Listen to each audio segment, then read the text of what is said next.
One of the biggest myths in the online info space is that you need a big audience to make good money, but that really isn't the case. Like, I know creators with tens of thousands of followers who can't sell anything, and I know creators with a few hundred followers who make seven figures. So what's going on? For me, it speaks to the power of audience efficiency over audience size. So in this video, I want to go through what audience efficiency is, why it's so valuable as a creator or coach or anyone who sells their skills online, and then cover 3 specific things you can do to build a more efficient audience so you don't need such a big one to hit your financial goals. If you're wondering who I am, I'll put a link in the description to my website so you can find out more. But for now, let's just get straight into it, starting with what audience efficiency really is.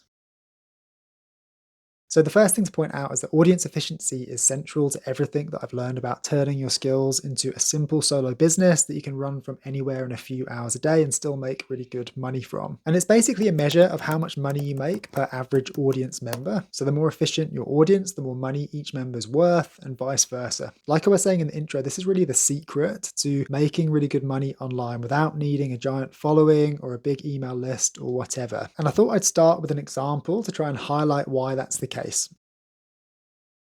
So let's say I have an email list with 20,000 people on it. That's where I make my offers. And let's say I have an open rate of 30%. If my product costs $100 and I convert at 2%, which is pretty typical in this space, then 6,000 people read my email, 120 of them buy, and I make $12,000. But now let's say I only have 2,000 people on my email list and I convert at 20%, meaning I have a more efficient audience. Suddenly, with the same open rate of 30% and the same product that costs $100, I can make the same amount of money even though my audience is 10 times smaller. So this time only 600 people read my email, but I still get 120 sales, which at $100 gives me 12K. And it's worth noting that in this scenario, because my audience is more efficient, my open rate is going to be higher as well. So let's say 40% of people read my emails instead of 30%. Now I'm making $16,000, $4,000 more than I did with an audience that was 10 times bigger. For me, this is a really inspiring and kind of hopeful idea because there are very real downsides to focusing on audience size instead. It becomes really tempting to try and lean into metrics like follower count and likes and comments to do all sorts of things that appease the algorithms that you wouldn't ordinarily do or want to do, like doing funny dances or whatever, or acting in a way that you wouldn't normally want to act. When in reality, all of those things can be a distraction. Like, because the algorithms now show you content based on your interests and past viewing behavior, metrics like your follower count really don't matter anymore. And it's not dissimilar with reach. Like, it might feel good, you get the dopamine hit that comes with it, but in reality, the type of content that gets reach and engagement often isn't the type of content that generates leads and sales and authority. And so the irony is that by kind of welcoming less reach, you can open the door to the type of results you want and really need. The caveat there is that the content you put out has to be really relevant and congruent with what you do and sell. And so I'm not saying that getting low reach and low views produces leads and sales. It's just that the type of content that produces leads and sales often gets fewer views. But ultimately, with all of that said, when you realize that you don't need a big audience to hit your financial goals, you become less bothered, less worried about getting low reach or quote unquote bad results from your content. And so there's less pressure to do things that you wouldn't ordinarily do, such as silly dances or whatever, just to try and appease an algorithm and get the results you think you need to generate that giant audience. More importantly though, you also save time and effort and headaches on the sales side, because instead of kind of bottom trawling and filling your net, your audience, with every man and his dog, which means you inevitably have to work harder to find the people in it who have the problems and the means to pay for your solution. It's more like you're spearfishing. You're attracting the type of people who are more likely to want your stuff in the first place. And then from there, you're doing certain things to help them buy it, which is what we're going to talk about next. So next, I'm going to talk about the 3 key steps you can take to build a more efficient audience, which means you don't need such a big one to hit your goals. Number 1, make more offers faster.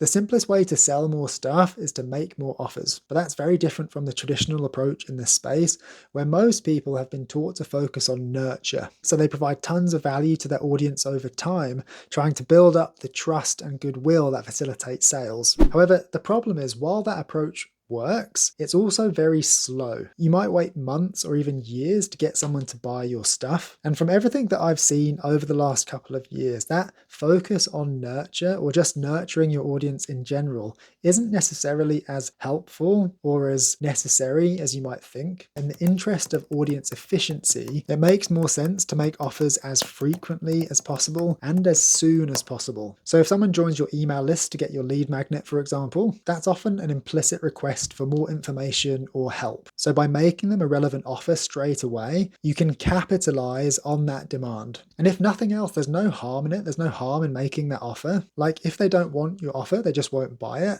But A, at least they know it exists. B, you train them to expect to be sold to, which is key to creating an audience who will buy from you. And C, they might actually buy that thing you're offering them. Ultimately, if you don't ask, you just don't know. And so you could be leaving money on the table without realizing it. However, the type of offer you make does make a difference, which feeds into the second thing I want to talk about in terms of building a more efficient audience. Number 2, meet the market.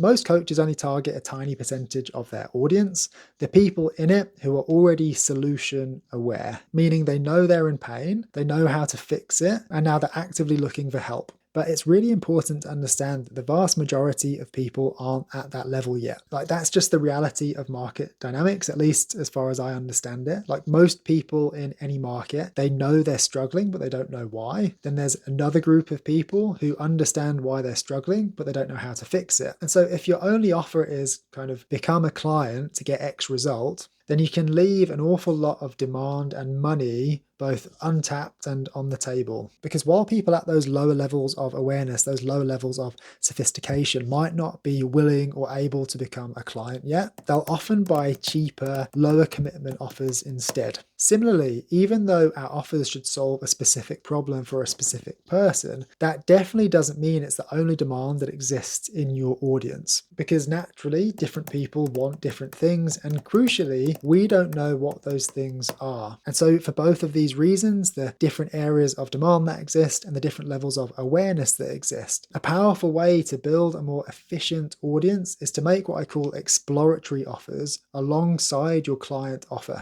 So just to give an example, let's say that you're a fitness coach and you help people over 40 lose 10 pounds in 10 weeks. Like that's your core program. Let's say as part of that program, you give your clients access to a course you put together full of dieting advice. You could make an exploratory offer to your wider audience where you just try and sell that course individually. Then a week later, you could offer another one where you just offer maybe a single hour-long coaching session or a 2-week sprint or whatever. Like in making these offers, you might find that nobody buys, and that's fine. But if they do, you tap into a new area of demand in your audience, a new segment of your audience, meaning you take money off the table that until then you didn't even know was there, while also tapping into a different level of awareness and having a chance to educate people on your solution, and therefore taking them into a higher level of awareness, a higher level of sophistication, which makes them more likely to buy your core program. This process is what I call meeting the market. And another benefit that comes from it, another important benefit that comes from it, is that because any purchase signals trust, intent, and desire, those exploratory offers also let you identify the people in your audience who are most likely to become a client, while also at the same time making them more likely to become one. Like as an aside, this is why high agency creators, we don't try and take people straight from a lead into a client.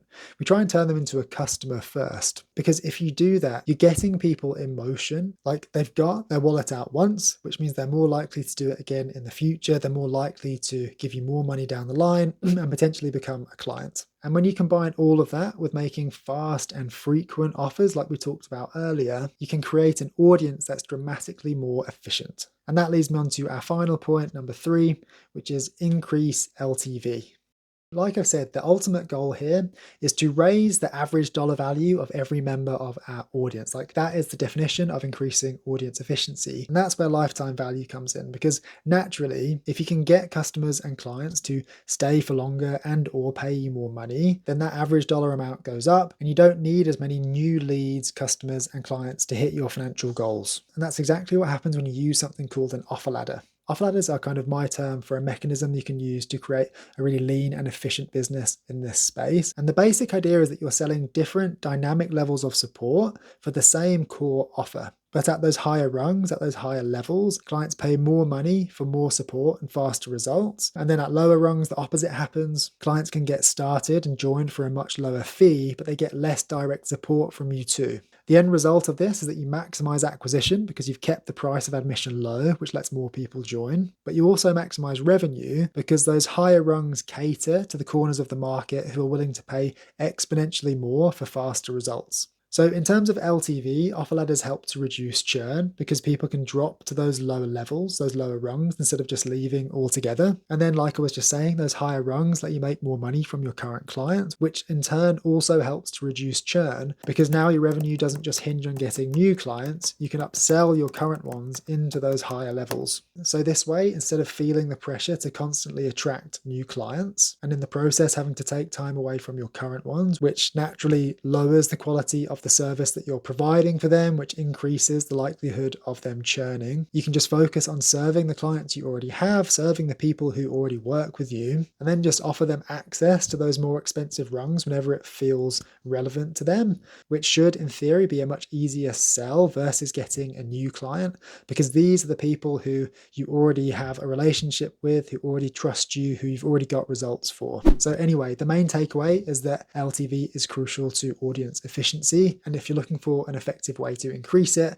offer ladders tick that box, as well as having all sorts of other benefits. Now, if you want to learn more about offer ladders, I made a full video on the topic, which I'll link to on the screen. But for now, I think that is all for this video. If nothing else, hopefully, like me, you find it reassuring to hear that you don't need a big audience to make good money online as a creator or a coach or someone selling their skills online, and that actually by focusing on audience efficiency instead, you can take the pressure off, stop worrying so much about the algorithms, and start hitting your financial goals by making real connections with a much smaller group of people instead.